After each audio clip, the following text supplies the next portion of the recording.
வணக்கம். மாலை முரசு செய்திகளை விரிவாக பார்ப்பதற்கு முன் தலைப்புச் செய்திகள். கைதிகளுக்கு முறைகேடாக சொகுசு வசதிகள் செய்து கொடுத்த விவகாரம். சென்னை புழல் சிறை அதிகாரிகள் கூண்டோடு இடமாற்றம்.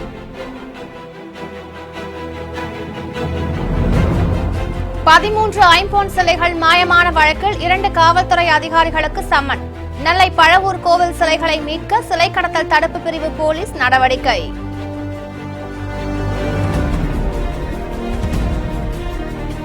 ராஜாவை கைது செய்ய தேவையில்லை என அமைச்சர் பாண்டியராஜன் பேட்டி. தமிழகத்தில் சட்டம் ஒழுங்கு பிரச்சினை ஏற்படவில்லை என விளக்கம்.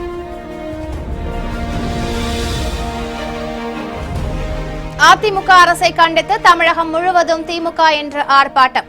அறப்போர் கழகத்திற்கு ஆயத்தமாவோம் என தொண்டர்களுக்கு ஸ்டாலின் அழைப்பு.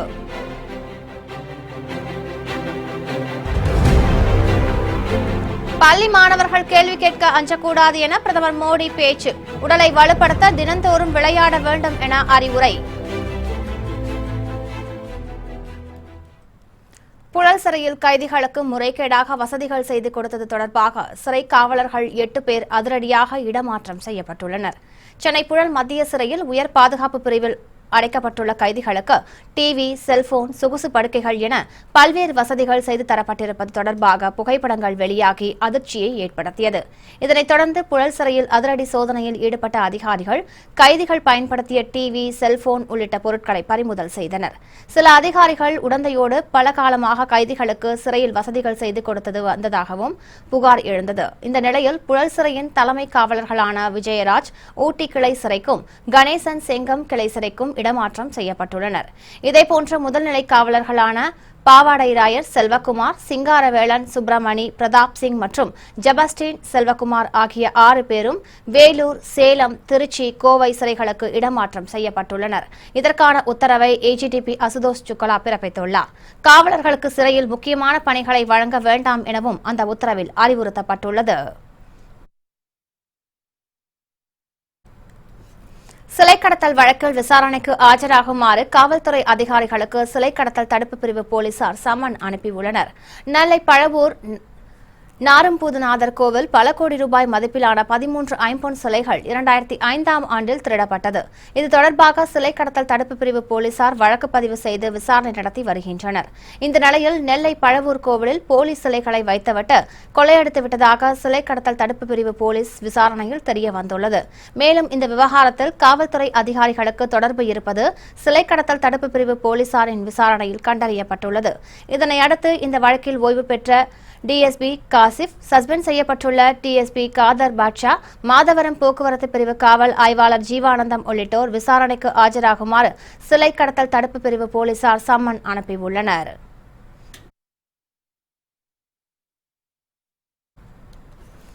ராஜாவின் செயல்களால் சட்டம் ஒழுங்கு பிரச்சினை ஏற்படவில்லை என்பதால் அவர் கைது செய்ய தேவையில்லை என அமைச்சர் பாண்டியராஜன் தெரிவித்துள்ளார். பேரறிஞர் அண்ணாவின் 110வது பிறந்தநாள் விழா பொதுக்கூட்டம் சென்னை திருவெற்றியூரில் நடைபெற்றது. இந்த கூட்டத்தில் அமைச்சர்கள் பெஞ்சமின், பாண்டியராஜன் கலந்து கொண்ட பொதுமக்களுக்கு நலத்திட்ட உதவிகளை வழங்கினர்.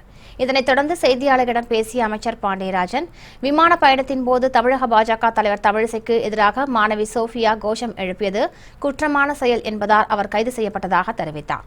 ஆனால் SV சேகர், ராஜா ஆகியோரின் செயல்களால் சட்டம் ஒழுங்கு பிரச்சினை ஏற்படவில்லை என்பதால் அவர்கள் கைது செய்ய தேவையில்லை என அவர்கள் கூறினார்.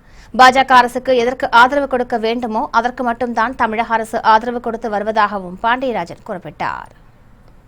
பறந்து கொண்டிருக்கும் விமானத்தில் ஒரு கோஷம் எழுப்புவது என்பது இன்ஃபேக்ட் அது கைது செய்யக்கூடிய ஒரு குற்றம். ஓகே, ராஜா கேஸ்லையோ இல்லை முன்னால் இருந்த SV சேகர் கேஸ்லையோ அந்த மாதிரி ஒரு நிலை இல்லை என்பது தான் எங்களுடைய கருத்து. அந்த மாதிரி அரெஸ்ட் பண்ண வேண்டிய தேவை எழும் அளவுக்கு ஒரு சட்டம் ஒழுங்கு பிரச்சனைகள் உருவாகவில்லை அந்த இறந்ததுலையும். அதனால் எங்களை பொறுத்த வரைக்கும் பிஜேபிக்கு அடிபணிந்து நிற்கிறோம் என்றதோ அடிமை ஏவல் செய்கிறோம் என்ற குற்றச்சாட்டிலுமே எந்த உண்மையும் கிடையாது. அதிமுக அரசின் ஊழல் முறைகேடுகளை கண்டித்து தமிழகம் முழுவதும் மாவட்ட தலைநகரங்களில் இன்று திமுக சார்பில் ஆர்ப்பாட்டம் நடைபெறுகிறது. அதிமுக அரசின் முறைகேடுகளை கண்டித்து சேலத்தில் நடைபெறும் ஆர்ப்பாட்டத்தில் திமுக தலைவர் மு.க.ஸ்டாலின் பங்கேற்கிறார். மேலும் மாவட்ட தலைநகரங்களில் நடைபெறும் ஆர்ப்பாட்டங்கள் அந்தந்த மாவட்ட செயலாளர்கள், முக்கிய நிர்வாகிகள் தலைமையில் நடைபெறுகிறது. இது தொடர்பாக மு.க.ஸ்டாலின் வெளியிட்டுள்ள அறிக்கையில், மக்களை வாட்டி வதைக்கும் மத்திய மாநில அரசுகளின் கரங்களில் இருந்து திமுகவால் தான் விடுதலை பெற்று தர முடியும் என தமிழக மக்கள் உணர்ந்துள்ளதாக தெரிவித்துள்ளார்.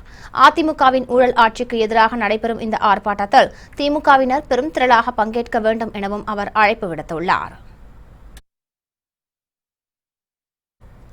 கேள்வி கேட்க ஒருபோதும் பயப்படக்கூடாது என்று மாணவர்களுக்கு பிரதமர் நரேந்திர மோடி அறிவுரை கூறியுள்ளார். 68வது பிறந்த நாளை முன்னிட்டு பிரதமர் மோடி உத்தரப்பிரதேச மாநிலம் வாரணாசியில் 2 நாள் பயணம் மேற்கொண்டுள்ளார். பயணத்தின் முதற்கட்டமாக வாரணாசியை அடுத்த நரூர் கிராமத்தில் உள்ள பள்ளியில் மாணவியரோடு கலந்துரையாடினார். அப்போது பேசிய அவர், மாணவர்கள் பல்வேறு துறை சார்ந்த கல்வியை படிக்க வேண்டும் என்ற அறிவுரை வழங்கினார். படிப்போடு நின்றுவிடாமல் உடலை வலுப்படுத்தும் விளையாட்டை தினந்தோறும் விளையாட வேண்டும் என்று பிரதமர் மோடி கூறினார். மாணவர்கள் கேள்வி கேட்க ஒருபோதும் அஞ்சக்கூடாது என்றும், கேள்வியை கற்றல் என்ற கதவை திறக்க உதவும் சாவி என்றும் அவர் தெரிவித்தார்.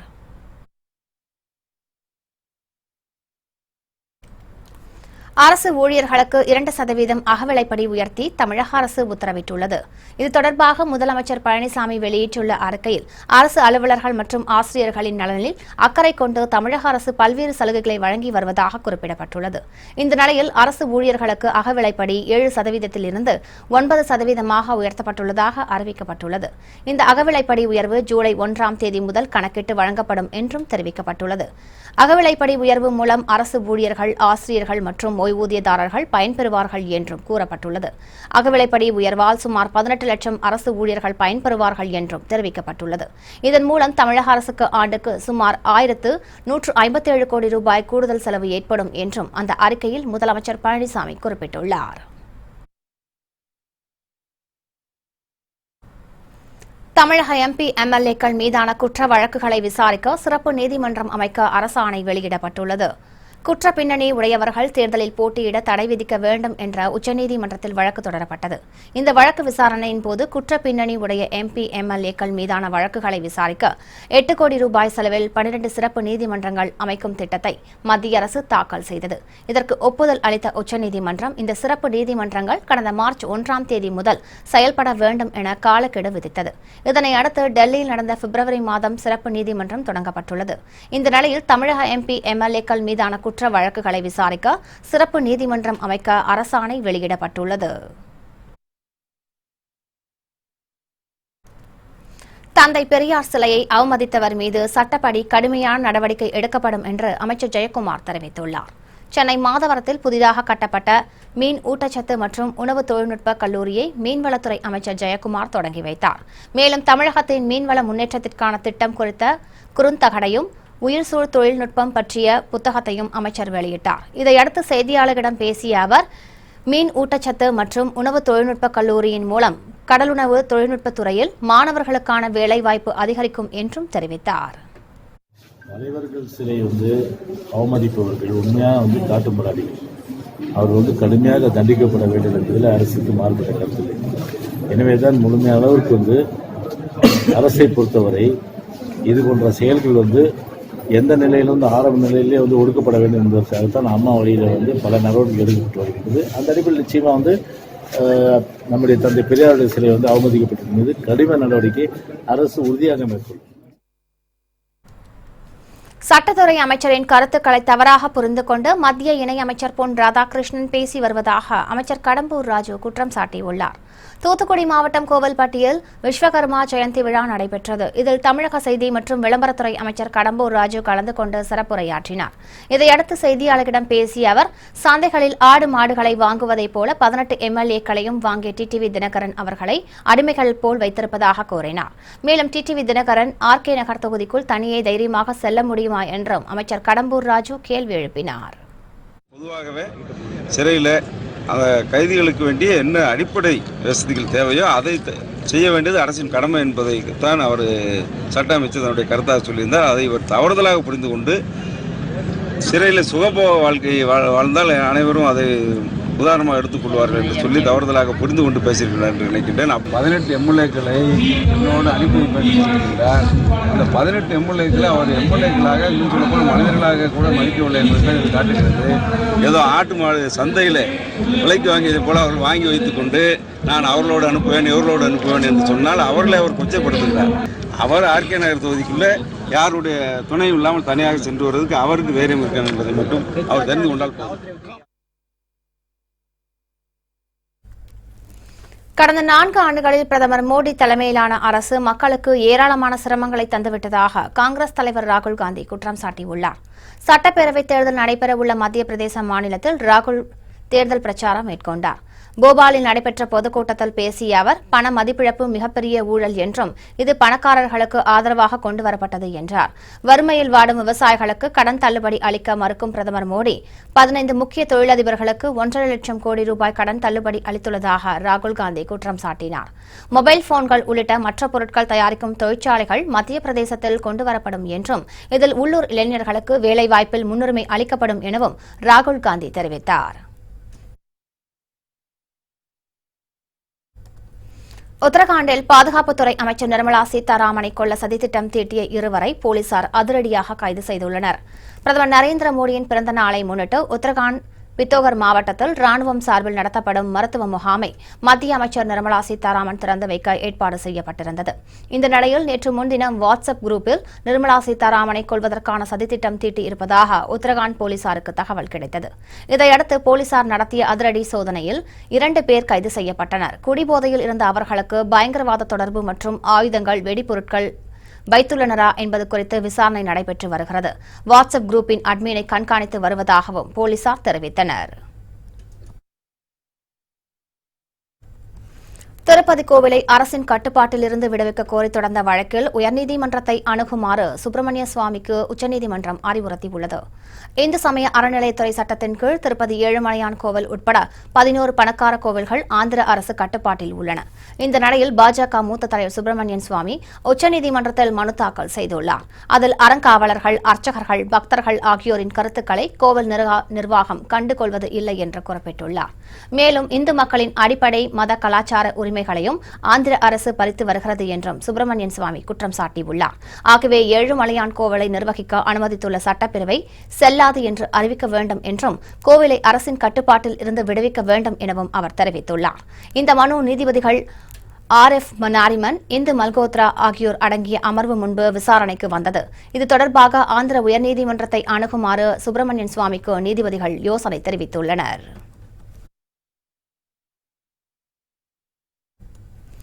சென்னையின் பல்வேறு பகுதிகளில் நள்ளிரவு நேரத்தில் மழை பெய்துள்ளதால் பொதுமக்கள் மகிழ்ச்சி அடைந்துள்ளனர்.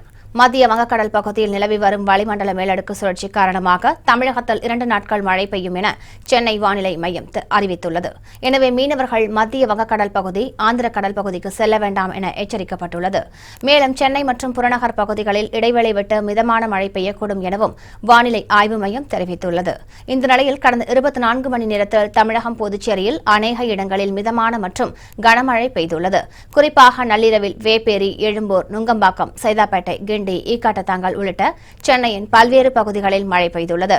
கடந்த சில தினங்களாக பெய்து வரும் மழையால் வெப்பம் தணிந்து குளிர்ச்சியான சூழ்நிலை நிலவி வருவதால் சென்னை வாசிகள் மகிழ்ச்சி அடைந்துள்ளனர். வேலூர் அருகே புதிதாக அமைக்கப்பட்ட மழைநீர் கால்வாயை திறப்பதற்கு வந்த அமைச்சரிடம் பொதுமக்கள் வாக்குவாதத்தில் ஈடுபட்டதால் பரபரப்பு ஏற்பட்டது. வேலூர் மாவட்டம் ஜோலார்பேட்டை ஒன்றியத்தில் பாக்சல் ஊராட்சியில் அமைந்துள்ளது சாய்பாபா நகர். இங்கே புதிதாக கட்டப்பட்ட மழைநீர் கால்வாயை வணிக வரித்துறை அமைச்சர் KC வீரமணி திறந்து வைத்தார். அப்போது அங்கிருந்த பொதுமக்கள் கால்வாய் சரியாக அமைக்கப்படவில்லை என்றும் அதில் ஒப்பந்ததாரர்கள் முறைகேடு செய்துள்ளதாகவும் கூறி வாக்குவாதத்தில் ஈடுபட்டனர். இதனால் அப்பகுதியில் பரபரப்பு ஏற்பட்டது. போறதுக்காக வந்தாங்க. அப்போ இந்த ரோட்ல இருக்கிற மண்ணை ஃபுல்லா வாரி எங்க வீட்டு பக்கத்துல மொத்தத்தையும் குடிச்சிட்டாங்க.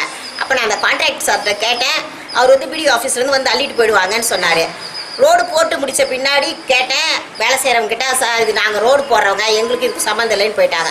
ஆக மொத்தம் வீட்டு பக்கத்துல இப்ப இவ்வளவு மண்ணும் குப்பையும் சேர்ந்து கிடக்குது. இதை யார் அள்ளுவாங்கன்னு இது வரைக்கும் தெரியல. சாதி கட்டமைப்புகளை உடைக்க பாடுபட்டவர் என கருணாநிதிக்கு திரைப்படத்துறையினர் புகழாரம் சூட்டினர். மறைந்த முன்னாள் முதலமைச்சர் கருணாநிதிக்கு புகழஞ்சலி கூட்டம் சென்னை கிழக்கு மாவட்ட திமுக சார்பில் கொரட்டூரில் நடைபெற்றது. இந்த நிகழ்ச்சியில் கனிமொழி எம்பி, கருணாநிதியின் மகள் செல்வியின் குடும்பத்தினர் கலந்து கொண்டனர். மேலும் திரைத்துறையை சார்ந்த நடிகர்கள் ராதாரவி, தியாகராஜன், பசுபதி, பொன்வண்ணன், MS பாஸ்கர், இயக்குநர்கள் ரஞ்சித், வெற்றிமாறன், கரு பழனியப்பன் மற்றும் கவிஞர் ப. விஜய் உள்ளிட்ட பலர் கலந்து கொண்டனர். நிகழ்ச்சியில் பேசிய திரைத்துறையினர், சாதிய கட்டமைப்புகளை உடைக்க பாடுபட்டவர்களில் கருணாநிதியும் ஒருவர் என்றும், அவர் கொண்டு வந்த சமத்துவபுரம் திட்டம் அதற்கு சிறந்த உதாரணம் என்றும் தெரிவித்தனர். கருணாநிதியின் நினைவிடத்தை படிப்பகமாக மாற்ற வேண்டும் என்று ஸ்டாலினுக்கு திரைத்துறையினர் கோரிக்கை விடுத்துள்ளனர். தேர்தல் களம் என்பது ஃபுட்பால் மேட்ச் மாதிரி 11 பேர் ஆடுவாங்க, ஒருத்தன் தான் கோல் போடலாம். அந்த ஒரு ஆள் தான் நம்ம வேட்பாளர். உங்களுக்கு தெரிஞ்சது பூரா குதிரைக்கு கடிவாளம் கட்டின மாதிரி தளபதியும் கோட்டையும் மட்டும்தான் தெரிய வேண்டும், வேற எதையுமே நாம் பார்க்க கூடாது. அந்த சூளுரையை எடுத்துக்கொண்டால்தான் நாம் அந்த தலைவனுக்கு வணக்கம் செலுத்துகிறோம் என்பது அர்த்தம். பராசக்தி படத்துல அறிஞர் அண்ணாவையும் தாண்டி குருவையும் வீசிய சிஷியனாக இந்த சமூகத்துக்குள்ள மிகப்பெரிய ஒரு விதையை விதைச்சார். அறிஞர் அண்ணாவை விட அறிஞர் அண்ணா அவர்களை பாராட்டக்கூடிய அளவிற்கு பராசக்தியினுடைய வசனங்கள் தமிழ் சினிமாவில் திராவிட இயக்கத்தை மாற்றி போட்டது. உண்மையிலே அந்த சமத்துவபுரம் அப்படின்ற கான்செப்ட் ரொம்ப முக்கியமானது. இந்த சேரியையும் ஊரையும் உடைக்கிற அந்த சமத்துவபுரம் பல்வேறு இடங்களில் தோணுனப்போ உண்மையில நான் பயங்கர சந்தோஷப்பட்டேன். நான் இப்ப காலேஜ் படிச்சிருக்கேன், நான் படிச்சிருக்கேன். நான் படிக்கிறப்ப பெரியார் சமத்துவபுரம், அண்ணா சமத்துவபுரம், எக்கச்சக்க சமத்துவபுரங்கள் உண்டாச்சு. அப்ப சமத்துவபுரம்னா என்ன? எல்லா சாதியும் ஒன்றிணைந்து வாழக்கூடிய ஒரு வாய்ப்பை கலைஞர் தன்னுடைய ஆட்சி காலத்தில் தனக்கு இருக்கிற வாய்ப்பை பயன்படுத்தி கொண்டு உருவாக்குகிறார். இது எவ்வளவு பெரிய முக்கியமான ஒரு விஷயம் அது.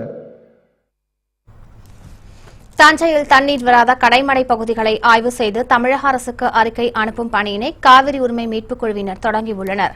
மேட்டூர் அணை திறக்கப்பட்டு 2 மாதங்கள் ஆகியும் தஞ்சை உள்ளிட்ட டெல்டா மாவட்டங்களில் உள்ள கடைமடை பகுதிகளுக்கு காவிரி நீர் இன்னும் சென்றடையவில்லை. இதனால் விவசாயிகள் சாகுபடி பணிகளை மேற்கொள்ள முடியாமல் வேதனையில் உள்ளனர்.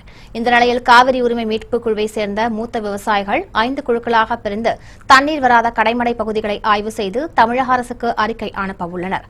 அதன்படி நேற்று தஞ்சாவூர் மாவட்டம் கல்லணையில் உள்ள கரிகாலன் மண்டபம் முன்பு ஆர்ப்பாட்டம் நடத்திய காவிரி உரிமை மீட்புக் குழுவினர் ஆய்வுப் பணியை தொடங்கினர்.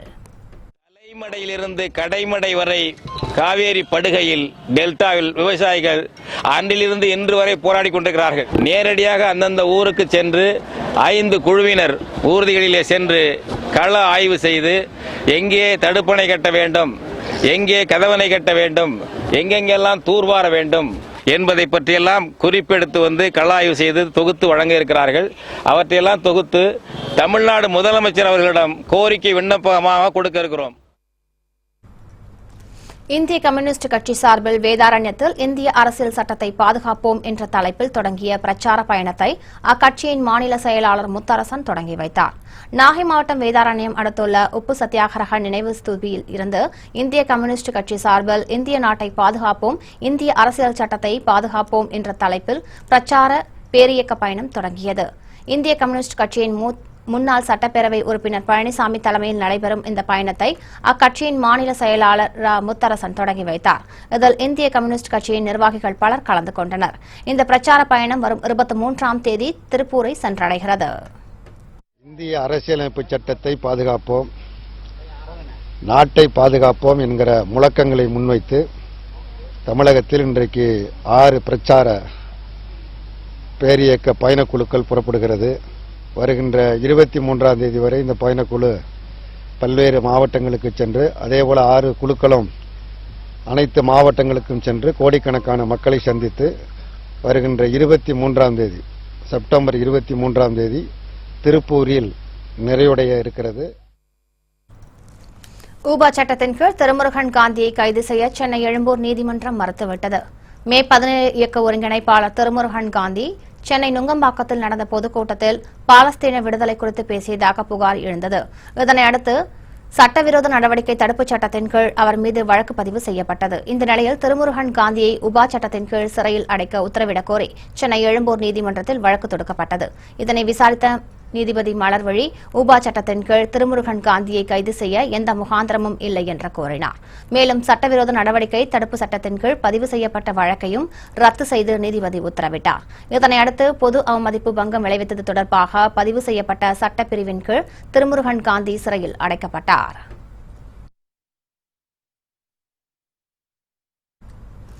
கல்பாக்கம் அருகே கிணற்றில் தண்ணீர் எடுக்கும்போது சிமெண்ட் ஸ்லாப் உடைந்து விழுந்து 3 பெண்கள் தண்ணீரில் மூழ்கி உயிரிழந்தனர்.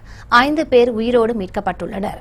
காஞ்சிபுரம் மாவட்டம் கல்பாக்கம் அடுத்த சூரிய பிள்ளையார்குப்பம் கிராமத்தில் மழை மற்றும் பலத்த காற்று காரணமாக மின்தடை ஏற்பட்டு குடிநீர் விநியோகம் நின்று போனது.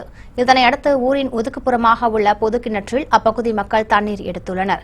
ஒரே நேரத்தில் ஆண் உட்பட 7 பெண்கள் சேர்ந்து கிணற்றின் மீது போடப்பட்டிருந்த பழமையான சிமெண்ட் ஸ்லாப் மீது நின்றவாறு தண்ணீர் எடுத்துள்ளனர். அப்போது எதிர்பாராத விதமாக சிமெண்ட் ஸ்லாப் உடைந்து 8 பேரும் கிணற்றுக்குள் விழுந்ததாக கூறப்படுகிறது. இந்த விபத்தில் 3 பெண்கள் சம்பவ இடத்திலேயே உயிரிழந்தனர். மூவரின் உடல்கள் ஆழ்பகுதிக்குள் சென்றுவிட்டதால் பல மணி நேரம் போராடி தீயணைப்புத் துறையினர் மீட்டனர். மேலும் 5 பேர் உயிரோடு மீட்கப்பட்டு அரசு மருத்துவமனையில் அனுமதிக்கப்பட்டுள்ளனர். இதுகுறித்து போலீசார் வழக்கு பதிவு செய்து விசாரணை நடத்தி வருகின்றனர்.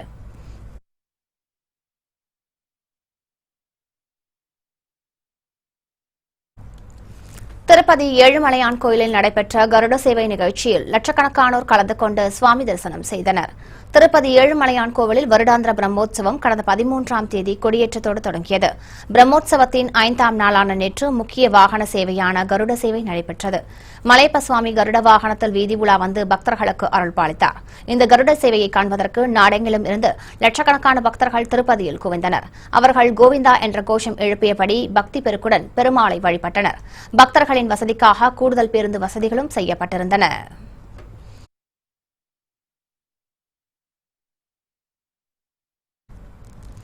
சிறைக்கு செல்வது ஒன்றும் ராஜாவுக்கு புதிதல்ல என்று இந்து மக்கள் கட்சித் தலைவர் அர்ஜுன் சம்பத் கூறியுள்ளார்.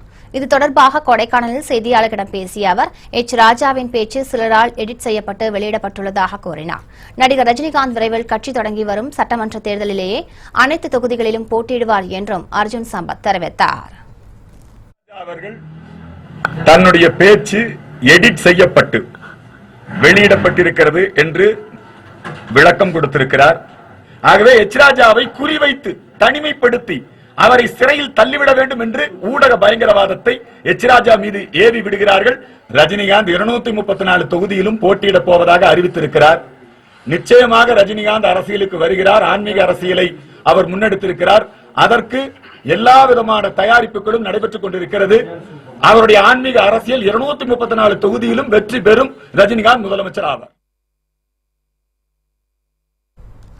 வன்னியர் சங்கம் சார்பில் நடைபெற்ற இடஒதுக்கீடு போராட்டத்தில் உயிர்நீத்த 21 பேரின் உருவப்படங்களுக்கு பாமக நிறுவனர் டாக்டர் ராமதாஸ் மற்றும் அன்புமணி ராமதாஸ் ஆகியோர் மலர் தூவி அஞ்சலி செலுத்தினர். வன்னியர் சங்கம் சார்பில் நடைபெற்ற இடஒதுக்கீடு போராட்டத்தில் உயிர்நீத்த 21 பேரின் நினைவு தினம் நேற்று அனுசரிக்கப்பட்டது. இதையொட்டி விழுப்புரம் மாவட்டம் திண்டிவனத்தில் உள்ள வன்னியர் சங்க தலைமை அலுவலகத்தில் 21 பேரின் உருவப்படத்திற்கு மெழுகுவர்த்தி ஏற்றி வைத்து டாக்டர் ராமதாஸ் அஞ்சலி செலுத்தினார். இந்த நிகழ்ச்சியில் பாமக தலைவர் ஜி.கே. மணி உள்ளிட்டோர் கலந்து கொண்டனர். இதேபோல சேலம் மாவட்டம் ஓமலூர் பேருந்து நிலையம் அருகே 21 பேரின் உருவப்படங்களுக்கு மலர்தூவி அஞ்சலி செலுத்தப்பட்டது. இந்த நிகழ்ச்சியில் பாமக மாநில துணைத் தலைவர் பொங்கலூர் மணிகண்டன் மற்றும் அக்கட்சி நிர்வாகிகள் பலர் கலந்து கொண்டனர்.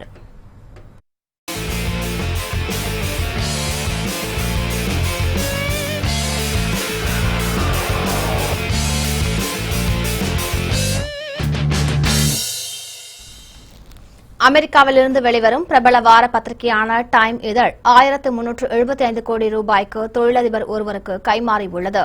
உலக அளவில் புகழ்பெற்ற டைம் வார இதழ் அமெரிக்காவின் நியூயார்க் நகரில் கடந்த 1923ஆம் ஆண்டு ஹெடன், ஹென்ரி லூயிஸ் ஆகியோரால் நிறுவப்பட்டது. அதே ஆண்டு மார்ச் 3ஆம் தேதி அதன் முதல் இதழ் வெளியிடப்பட்டது. தற்போது டைம் இதழ் தொடங்கப்பட்டு 95 ஆண்டுகளை எட்டியுள்ள நிலையில் அந்த இதழை செல்ஸ்போர்ஸ் நிறுவனத்தின் நிறுவனர்களில் ஒருவரான மேக் பெனியாயும் அவரது மனைவியும் இணைந்து $190 மில்லியன் வாங்கியுள்ளனர். இதன் இந்திய மதிப்பு 1375 கோடி ரூபாய் ஆகும். டைம் பத்திரிகை கை மாறினாலும் அதன் அன்றாட நடவடிக்கைகளிலோ இதழியல் சார்ந்த முடிவுகளிலோ பேனியா தலையிட மாட்டார் என்றும் அதனை தற்போதுள்ள நிர்வாக தலைமை குழுவே மேற்கொள்ளும் என்றும் தெரிவிக்கப்பட்டுள்ளது.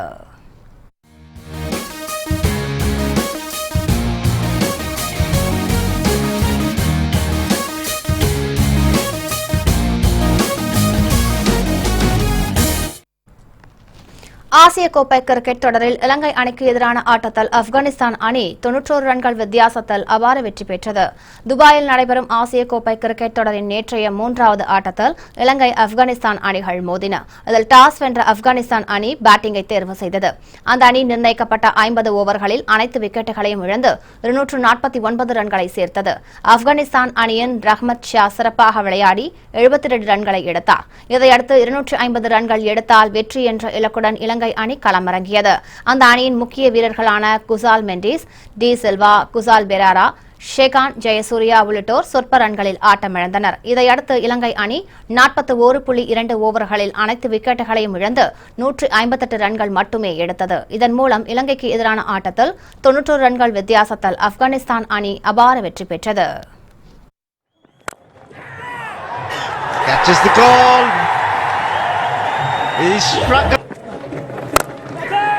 Has gone, long on, you've got to be kidding.